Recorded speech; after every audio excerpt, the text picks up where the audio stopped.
नेपाली कांग्रेस पार्टीको अधिवेशनबाट नयाँ नेतृत्व चयन हुने प्रक्रिया टुंगिसके पछाडि त्यो प्रक्रिया विधान सम्मत भएन कि भन्ने आफ्नो धारणाहरू निर्वाचन आयोगमा लिएर जाने र त्यसको परीक्षण गर्ने कुराहरू पार्टीको साथीहरूले गर्नु त्यसलाई मैले स्वाभाविक रूपमै लिनुपर्छ किनकि हामी पनि निर्वाचन आयोग हो।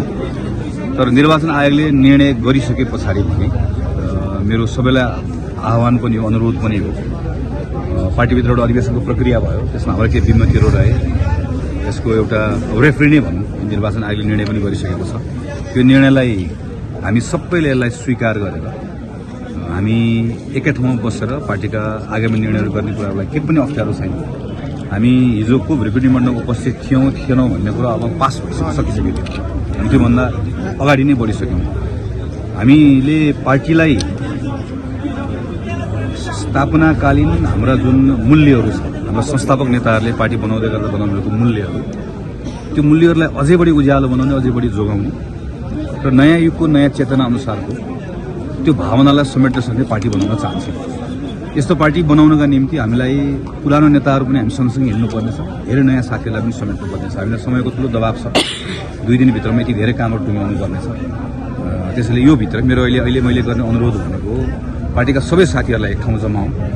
म पार्टीको निवर्तमान सभापति श्रद्धेय शेरबहादुर देउवालाई पनि त्यही कुराको आग्रह गर्न चाहन्छु। उहाँबाट पनि ठुलो अभिभावकको भूमिकाको अपेक्षा गरेको छु, संरक्षकको भूमिकाको अपेक्षा गरेको छु। उहाँले पनि आह्वान गरिदिनुपर्छ, उहाँले देशभरिका साथीहरूलाई भनिदिनुपर्छ अब यो रोक सकियो, एउटा चरणसम्म हाम्रा आफ्नो विमतिहरू रहे, किनकि उहाँ त कार्यकारी भूमिकामा नै हुनुहुन्न थियो होइन।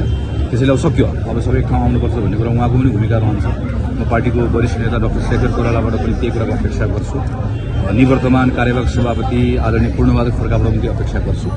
र मलाई के विश्वास छ भने हामी 1-2 दिनभित्रमा तपाईहरुले हामी सबै नेपाली कांग्रेस पार्टीका साथीहरूलाई एक ठाउँमा भएर एक ढिक्का भएर छलफल गरिरहेको, संवाद गरिरहेको र निर्णय गरिरहेको देख्न पाउँछौँ। हामीहरूले पार्टीको साथीहरूसँग विभिन्न तहमा हाम्रो सबै साथीहरूले कुराकानी गर्दा हामी भएको छ। म पनि आज अहिले बिहान धेरै पार्टीको नेताहरूसँग कुराकानी गर्दै छलफल गर्दै नै बिहानको समय त्यसमै व्यतीत भएको हामी कुराकानी पनि गरिरहेका छौँ। र मलाई विश्वास छ हामी केही दिन 1-2 दिनभित्रमा यी सबै विषयहरू टुङ्ग्याउँछौँ। हामी एक ठाउँमा आएर एक ढिक्का भएर पार्टीलाई अगाडि बढाउनु सँगै बसेर भर्खर त प्रारम्भ भएको छ होइन। आज हामी त्यही बारेमा छलफल गर्दैछौँ।